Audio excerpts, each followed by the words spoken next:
네, 반갑습니다. 이성엽 교수입니다.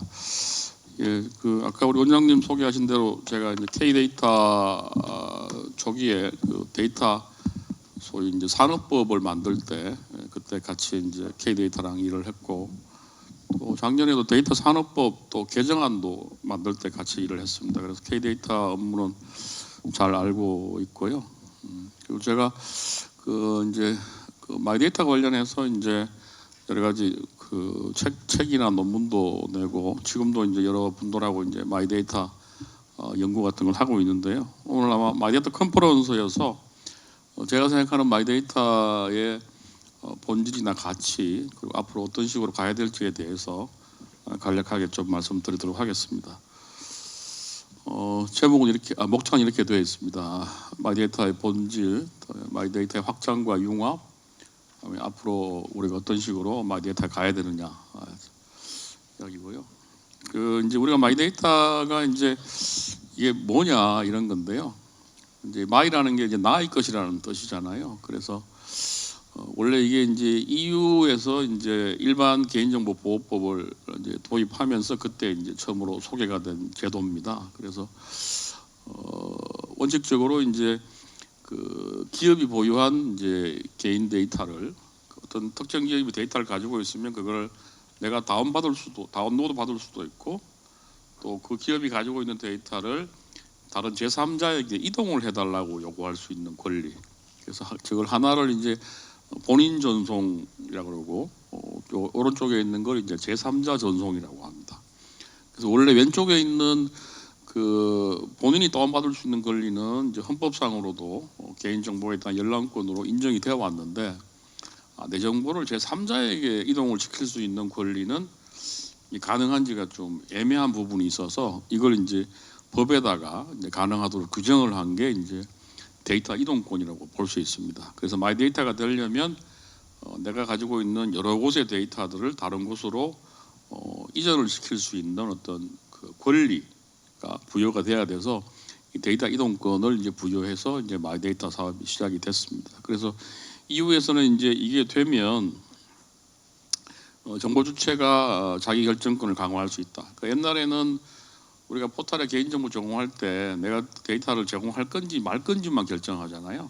근데 이렇게 되면 나의 정보 중에 어떤 거를 누구한테 보낼지를 결정할 수 있으니까, 이게 이제 정보의 자기 결정권을 강화하게 되고, 또 이렇게 데이터가 자유롭게 이동하게 되고, 또 데이터를 서로 이제 수집하고 서비스를 제공하려고도 하다 보면 이 사업자 간에도 이제 경쟁이 일어나게 되고, 결국은 이게 데이터 기반의 혁신이 될 거다. 이게 이제 마이데이터의 이상이고 본질이고 가치입니다. 그래서 저는 마이데이터의 본질을 이 정보 주체의 권익 향상을 위한 데이터 활용의 극대화다, 이렇게 이제 보고 있습니다. 그래서 이제 좀 더 말씀드리면, 우선은 이제 이 마이데이터의 가치가 이렇게 정보 비대칭을 해소하는 거, 그래서 거래 당사자 간에 서로를 신뢰할 수 있기 때문에 불신에 기인하는 사회적 비용이나 부작용을 제거할 수 있는, 이게 이제 기본적인 거고요.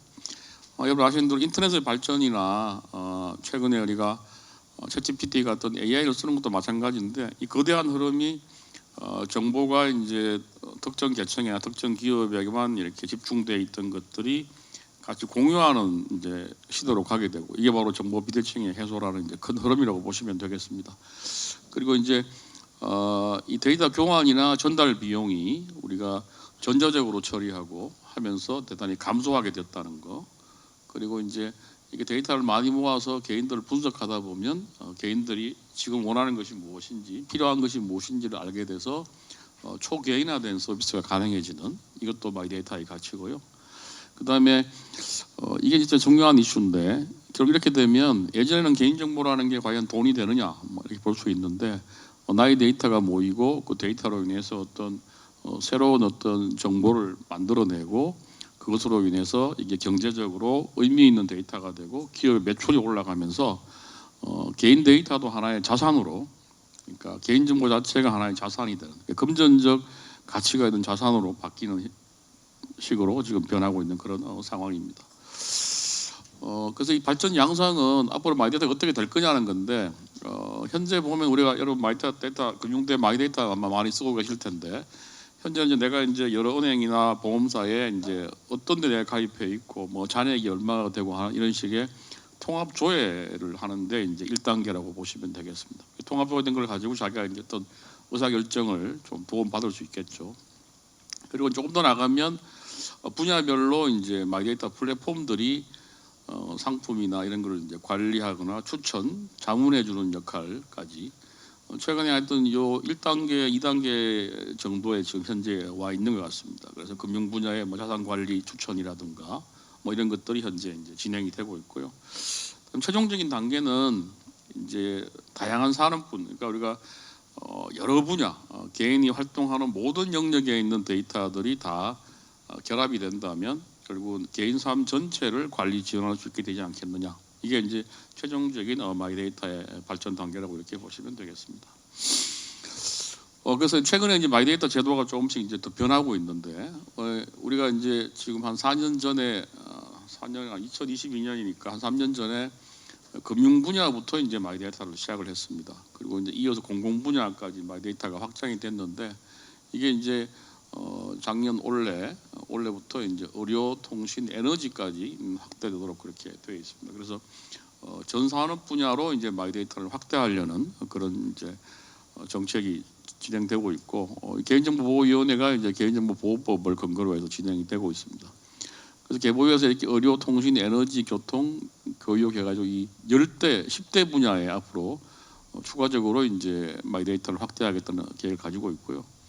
아니 아까 말씀드린 것처럼 이제 이게 두 가지 방향 중에 하나가 이제 본인이 이제 다운로드 받는 건데 이걸 이제 전자적으로 다운로드 받는 겁니다. 그래서 이거를 본인 존중 의무를 원래 6월달에 입법 예고할 때는 이렇게 금융, 의료, 통신 등 일부에 대해서만 이제 본인 존중 의무를 부과했는데 최근에 개인정보위원회가 이런 분야가 아니라 전 분야에 걸쳐서 매출액 1,500억 이상이면서 100만 명 이상의 개인정보를 처리하는 사업자에 대해서 본인 존중 의무를 다 하도록. 그래서 이것 때문에 아마 최근에 유통업체를 중심으로 반대가 되게 많이 일어나고 있습니다. 그래서 이 정도 되는 규모에 있는 사업자들의 내가 만약 개인정보를 제공한 게 있으면 그걸 전자적으로 다운받을 수 있도록 의무를 부과한 겁니다. 그리고 이제 아까 우리 기업 마이데이터 이야기도 했는데 아직 이제 마이데이터 자체는 이제 개인에 대한 것만 있는데 개인 사업자에 대해서도 이제 마이데이터를 도입하는 게 지금 진행이 되고 있습니다. 그래서 이 소상공인이나 자영업자 등의 그 실제 매출이나 상환 능력을 데이터로 이렇게 파악을 해서 신용도 제고나 대출 조건 개선 같은 이런 정책 지원을 확대할 수 있도록 이 금융위원회가 지금 진행을 하고 있습니다.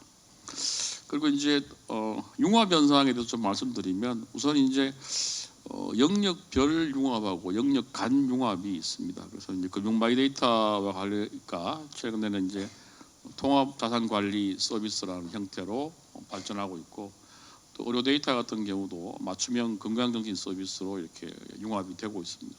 그리고 이제 이 영역 간 부분도 아직은 좀 이게 우리가 데이터 결합과 관련해서 좀 제한이 있긴 하지만 서로 다른 영역의 데이터들이 결합하면서 어떤 새로운 인사이트를 만들어내고 있습니다. 그래서 금융과 건강 데이터가 결합을 해서 소비 패턴과 건강검진 기록 같은 것들을 융합해서 정보를 활용하기도 하고요.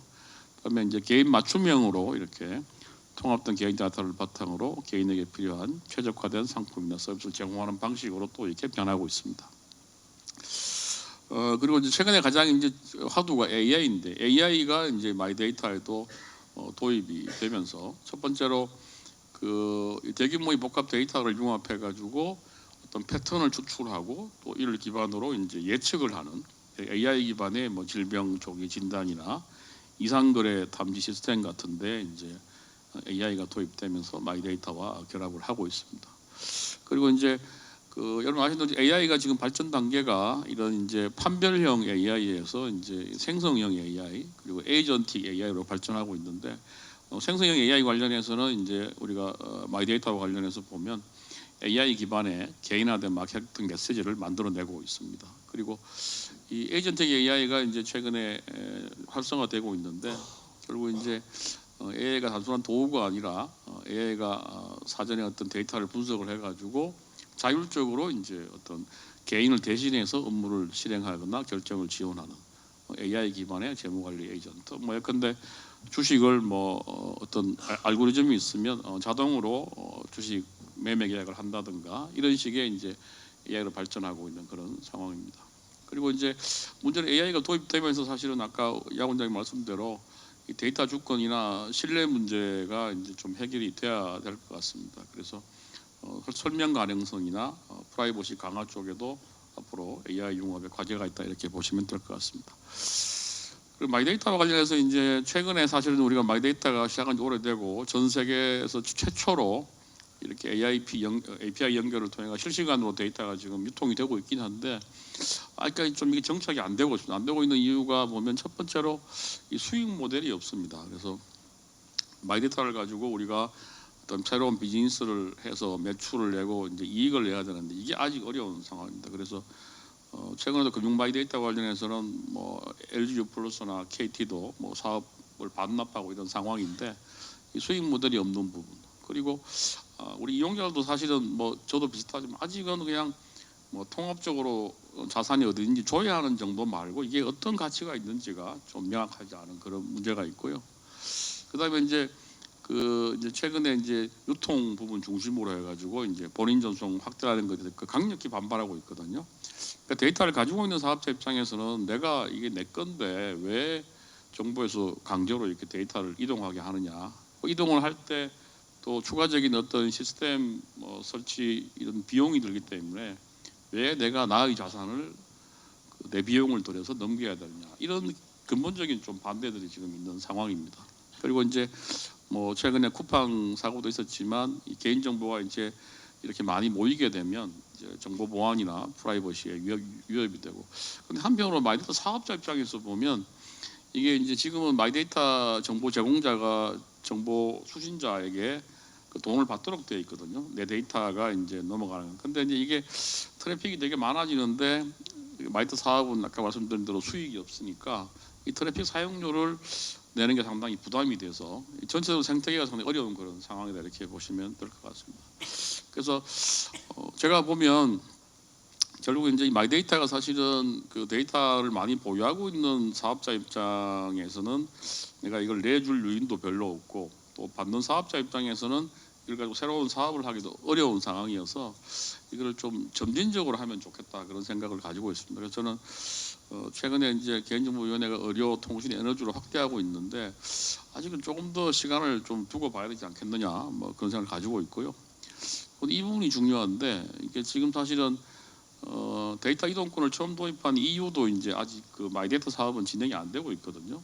그게 여전히 이제 민간이 주도하면서 실제 이제 시장에서 어떤 상품이나 이런 모델들이 좀 검증을 받은 이후에 이제 정부가 제도적으로 지원하는 형태로 가야 되는데 이 지금 마이데이터는 보면 철저히 사실은 정부가 이끌어 나가고 있는 전략입니다. 그래서 이제 시장에서 이게 과연 비즈니스가 계속 가능하냐, 수익 모델이 있느냐, 이런 문제 가지고 지금 안 되고 있어서 좀 더 민간이 주도할 수 있도록 좀 하고 정부가 지원하는 쪽으로 가야 되겠다는 생각이 들고요.